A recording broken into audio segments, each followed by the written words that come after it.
კვალეთერშია ჩვენი გემრიელი რუბრიკა სახელწოდებით ლანჩის დრო. Რა თქმა უნდა, ჩვენი მასპინძელი გახლავთ რესტორანი ვეფხი და მოყმე და ჩვენი შეფმზარეული ბატონი ზვიად ნუდარიშვილი. ბატონ ზვიად, რას გთავაზობთ დღეს? ამჯერად გთავაზობთ ძალიან მარტივ, ძალიან გემრიელ სალათას, რომელიც შედგება ორაგულის ფილესგან, სალათის ფოთლებისგან. და ბოსტნეულისგან ძალიან მარტივი, ძალიან გემრიელი და სასარგებლო სალათაა. და ლამაზი რაც თავარია, რაც ყველაზე მეტად ხიბლავს არის ლამაზი. ესე იგი სალათში შედის სალათის ფოთოლი. მოვათავსოთ ეს სალათის ფოთოლი. უკვე დაჭრილი გამზადებული გარეცხილი. შედის გძლად დაჭრილი კიტრი, ბულგარული წითელი და მწვანე ბულგარული. უკვე ჩვენ გამზადებული გვაქვს ეს ყველაფერი, დრო რომ არ დაგვიკარგა. დავკარგოთ რა თქმა უნდა. თუმცა ჩვენს ტელემაყურებელს და რადიო მსმენელს ვეთქვით, რომ მწვანე სალათის ფურცლები, ბულგარული, კიტრი და მწვანე ბულგარული. ხო, მწვანე და წითელი ბულგარული ერთმანეთში. ასე იგი ამას ზემოდან ვასწავლ, წინასწარ მომზადებული მქონდა მე ციტრუსის ფრეში. ამ ციტრუსის ფრეში შედის პორტოხალი, ლიმონი და გრეიპფრუტის წვენი და კრახმალით არის შესქელებული. ნუ რა საინტერესო соусია. ძალიან გემრიელი და ძალიან არომატული, ზემოდან მოვასხათ. რომელსაც ალბათ სხვა კერძებშიც იყენებთ, ხო? ეს ალბათ უფრო ძირითადად სალათებში. თუ შესაძლებელია სხვა ეს ცხელკერძში. სალათებში იხმარება ეს კერძები. ამ соусში აურევთ ამ ყველაფერ დაჭრილ მასას. როგორც მოგახსენებთ, ეს არის ციტრუსის соуси. კი ბატონო. ძალიან არომატული სუნი აქვს სხვათა შორის, ესეც შემადგენლობა აქვს. თევზზე. ეს მასა გადავიტანოთ უკვე წინას მომზადებული მასა გადავიტანოთ თევზზე. ცოტა ამაზად.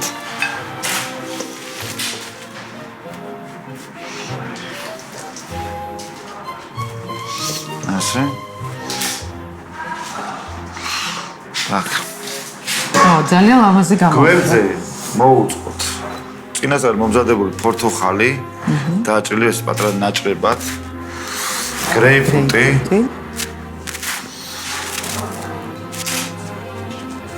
ასე. ვიზუალურად ძალიან ლამაზია მგონი. იცით რა, პროფესიული კითხვა უნდა დავისვათ ბატონო ზვიად. აი ეს შემადგენლობებს როგორ ათავსებთ ხოლმე? ეს ხა ეს მოფიქრებული კერძია, უკვე ცნობილი კერძია, თუ როგორ არის? ჯერ ამით უნდა დავიწყოთ. იცით რა არის, ეს უკვე გამოცდილი, აპრობირებულია, უკვე ეს სალათა გადის, ძალიან კარგად იყიდება, ძალიან გემრიელია და ანუ მე შეთავსებას გულისხმობ, აი ხარ ეხლა უკვე ესეთი ენდოკრინოლოგები, დიეტოლოგები გვეუბნებიან, რომ რაღაცა კერძი, რაღაცა კერძთან არ უნდა მიირთვა და ასე შემდეგ. ეხლა ეს შემადგენლობა ბოსტნეული და ბოსტნეული ყოველთვის თავისთავად და ნუ ხილი, რომელიც ასევე ყოველთვის ერთმანეთთან ჯდება ხო გემოვნებაში. ძალიან დიეტური იქნება ეს კერძი, იმიტომ რომ გრეიპფრუტი ცხიმებს წვავს. კი ბატონო, ცედა და წინასწარ მომზადებული მოსუსული ეს მუშის მარცვლებია. ესე ზემოდან მოვაყაროთ და გვერდზე ეს ამჩოლებრივი თევზის ფილე. კი ბატონო. ეს გახლავთ სიონგის ფილე. ძალიან გემრიელი. ზემოდან მოვასხათ უკვე წინასწარ მომზადებული ფრეში. დიახ. ოხრა ლამაზია. ნუ გემრიელობაზე არ მაქვს საუბარი. ისეთი შემადგენლობა აქვს, რომ ეჭვი არ მეპარება, როგორი გემრიელი იქნება, თუმცა მე კიდე ერთი კითხვა მაქვს. ეხლა ჩვენ გამოვიყენეთ თევზის სიონგა, ხო? სხვა თევზი თუ შეგვიძლია გამოვიყენოთ? ამ შემთხვევაში ჩვენ ხმარობთ სიონგას. დიახ. სხვა ფილე მაგალითად შეიძლება შეიძლება ნებისმიერ თევზს შეიძლება ფილის სახით კეტა შეიძლება კი როგორ შეიძლება. კი ბატონო. და კიდევ ერთხელ გავუმეოროთ ჩვენს ტელემაყურებელს და რადიო მსმენელს ეს ინგრედიენტები. ჩამდოთ ეს არის მწვანე სალათის ფურცლები დაგჭირდება. რაოდენობაც თქვა 150 გრამი, პორტოხალი 100 გრამი, გრეიპფრუტი 100 გრამი. დიახ.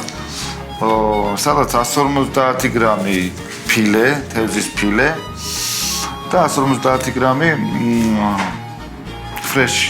ფრეში, რომელიც მზადდება, ეს არის კიდევ ერთხელ ციტრუსისგან. ნუ კიდევ ერთხელ ხوار შევახსენოთ შემადგენლობა რა არის? ციტრუსის ფრეში, ესე იგი შემადგენლობაში შედის პორტოხალი, გრეიპფრუტი და ლიმონი. კრახმალთან ერთად რა თქმა უნდა კარტოფილის ფქვილი მგონი ხო? ფქვილთან სიბლანტე რომ მიიღოს ან კი ბატონო და რაღაც соуსის კონსისტენცია რომ მქონდეს. მოკლედ არც თუ ისე რთულად გასამზადებელი კერძი გახლავთ, არაჩვეულებრივი სალათა, მაგრამ მე კიდევ ერთხელ მინდა გავემეორო ფაქტი, როცა პროფესიონალი ამზადებს მას, მისი მომზადებული სულ სხვა გემოსი იქნება, ასე რომ ესტუმრეთ რესტორან ვეფხი და მოყმეს და თავად დააგემოვნეთ ეს არაჩვეულებრივი, რაც თავარია ჯანსაღი კერძი. ძალიან დიდი მადლობა ბატონ ზვიაც მასპინძლობისთვის, არაჩვეულებრივი კერძის მომზადებისთვის. ჩვენ რა თქმა უნდა შევხვდებით შემდეგ გადაცემაში ერთმანეთს.